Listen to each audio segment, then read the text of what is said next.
Okay, so here's a view along the track bed looking between the platforms at Itchen Abbas Station. You can see the new dwelling slap bang on the track bed.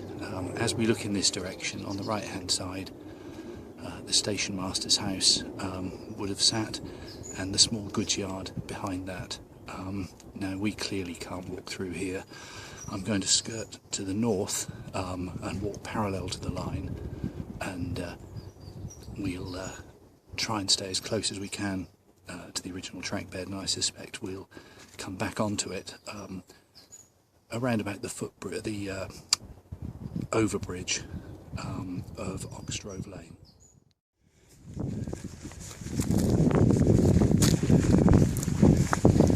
This is the path skirting to the north of Old Station Road.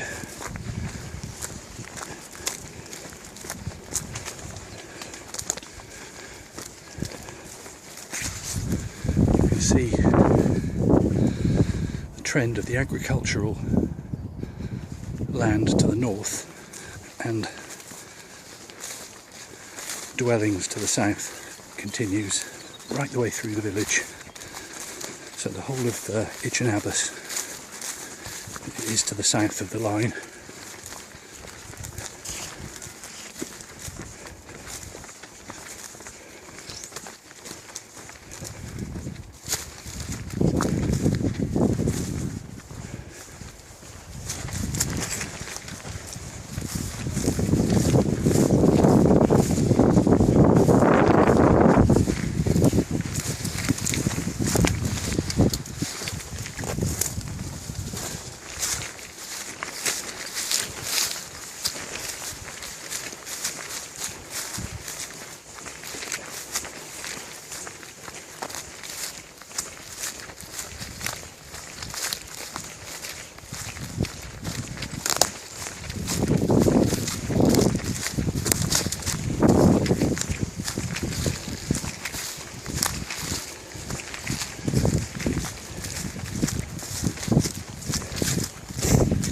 Any attempt to reinstate the line today would require the compulsory purchase of this strip of land, and as we'll see in a second, some earthworks, because the land just ahead of us dips down, and there's quite a sizable embankment and an overbridge to allow Rectory Lane to pass underneath the line. And so here we are at the far side of Old Station Road. The embankment has returned, I'm pleased to say. There's a fairly well-worn track running along here at the base of the embankment, and as soon as I get the opportunity I'm going to scramble up the top, although I would say that whether legally or otherwise, it seems to have been colonised as somebody's garden. You can see a decorative pot just hidden behind the bushes just there. And yes, there's a pond and some very decorative decking, no doubt a very tranquil spot there.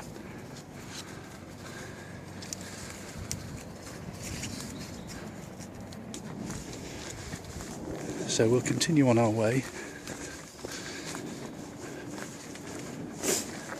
It's quite possible that the true course of the line continues unmolested from this point. I'm going to go and take another look.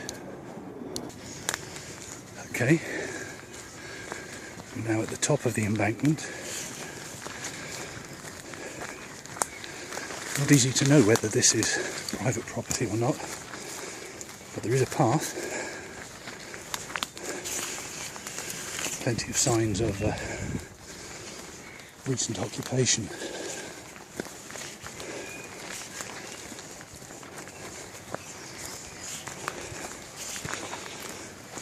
there you can see Itchen Abbas.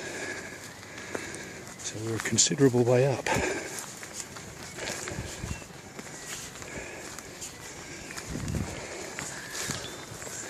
Plenty of forget-me-nots. Beautiful, beautiful sky blue. And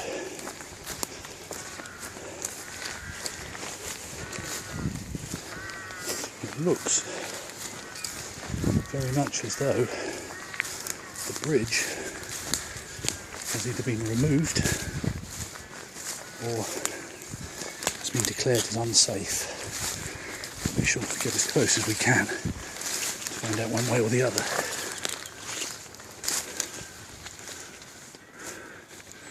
A set of rather formidable looking gates. What can they be protecting?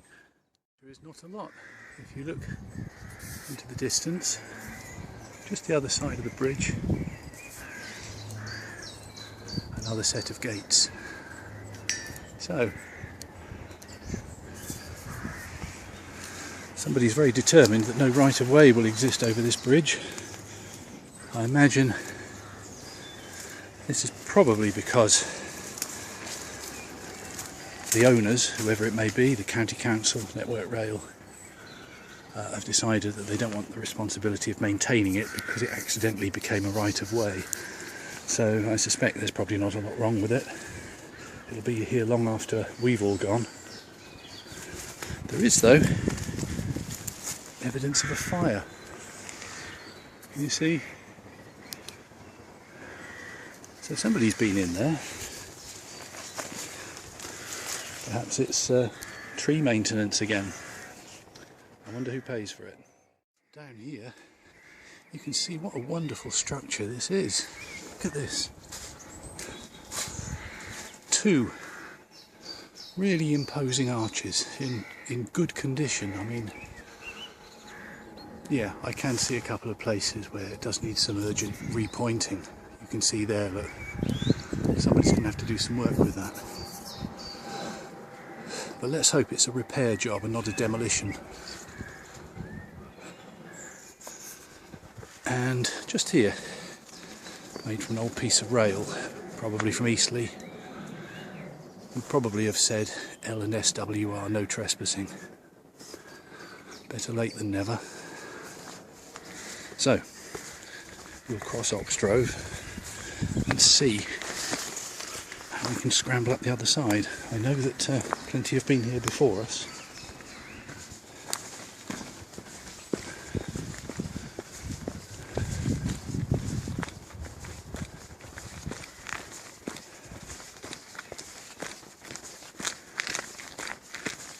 And here, luckily for us, the footpath runs parallel to the line, so we shall take advantage and scramble up again as soon as we can.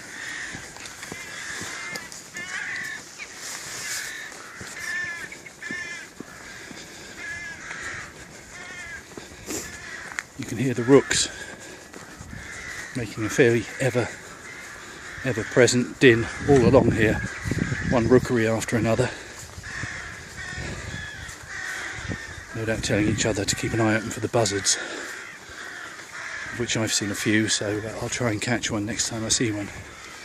You can see the rooks continually coming and going over those old farm buildings there, which look derelict, and are derelict.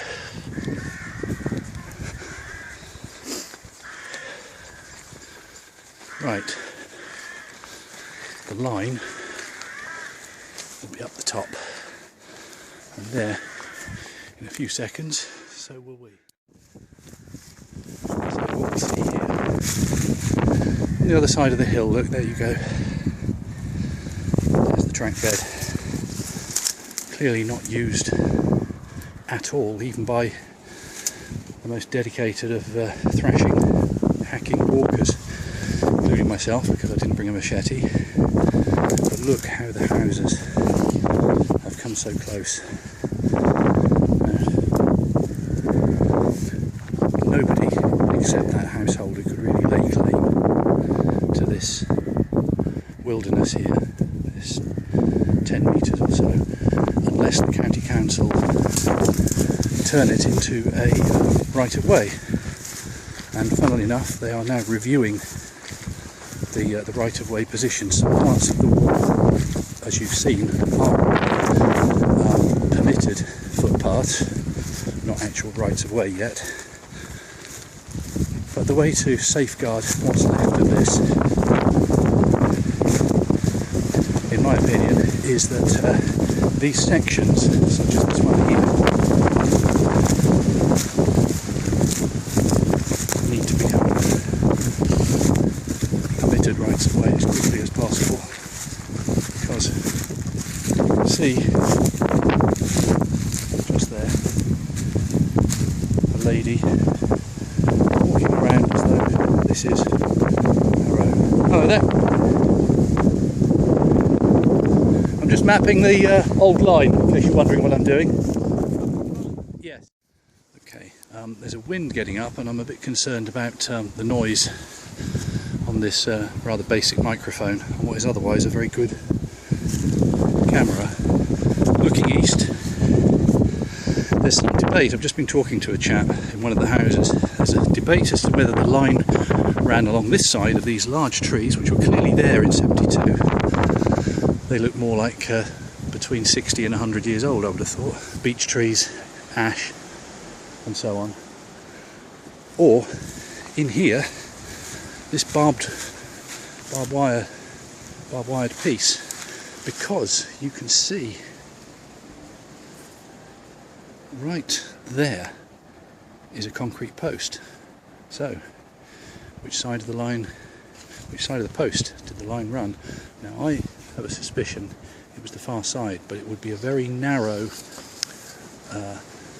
railway land of just a few metres, no more.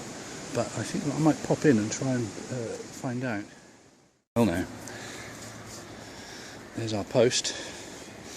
I'm now inside. Sorry, at the zoom set, but there is a very clear run of Southern Railway Exmouth Junction Concrete Works posts. The path is clear, but I have to say that the gentleman I was speaking to, he may have a point, because there is no there's no row of posts on the other side. But simple logic should tell us that there is a post covered in ivy. There's a very substantial tree the other side of it, just a couple of metres less than that. But that clearly wouldn't have been inside the concrete posts. We come over to this side, again, beautiful beech tree, a stump, home to woodpeckers and tree creepers now probably. That clearly much older than the 45 years or so we're talking about. So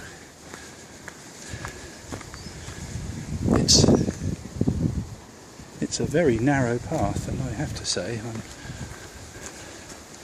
surprised. But we'll find some old photographs that will give us some reference points. You can see the post there, look, continuing to our left. We just need to find just one on the right hand side, and that will prove our case. And we're actually on a designated right of way now.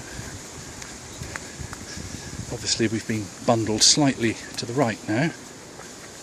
There's the Itchen Valley. This is very pleasant going, although it's a overcast day. There's been squally showers all day long. The going remains very pleasant.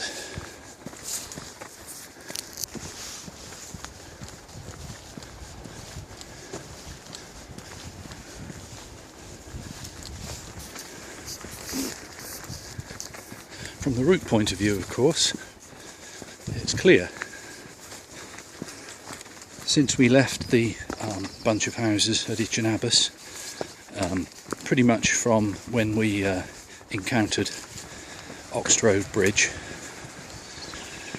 The way has been clear. That's not to say that I'm suggesting for a second that the line would ever be reinstated. I think the time when people supported the reinstatement of rural railway lines has long passed. I'm sorry to say that the aunties, the ones who've retired and have rather nice 4x4s, tend to be very good at organising themselves. The ones who would need public transport usually don't have anybody to speak for them. I'm somewhat surprised at the county councillors who get on board NIMBY committees at the drop of a hat, because the NIMBYs nearly always represent the haves and not the needs. Still,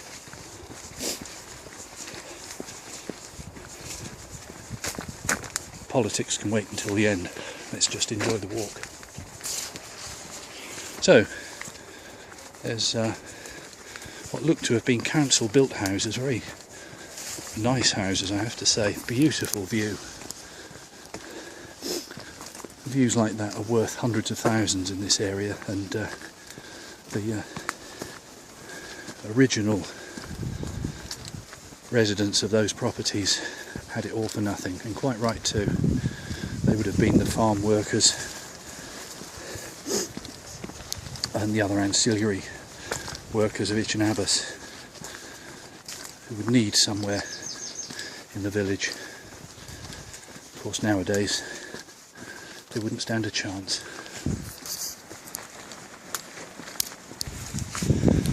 Well, I have to say that the chap I was speaking to was absolutely right, and you could probably tell I was doubtful, but you see that line of trees. I'm now looking back towards the west, the direction I've just come from. What I can see here right in front of me is the parapet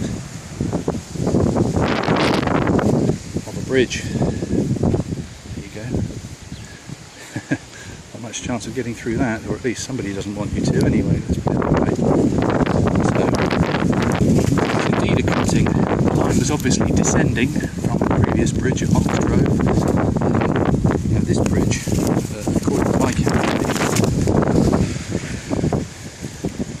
is possibly out of Stone Lane, and if it is, that means that the Three Castles Walk that goes from Windsor to Winchester crosses here as well. We'll soon find out.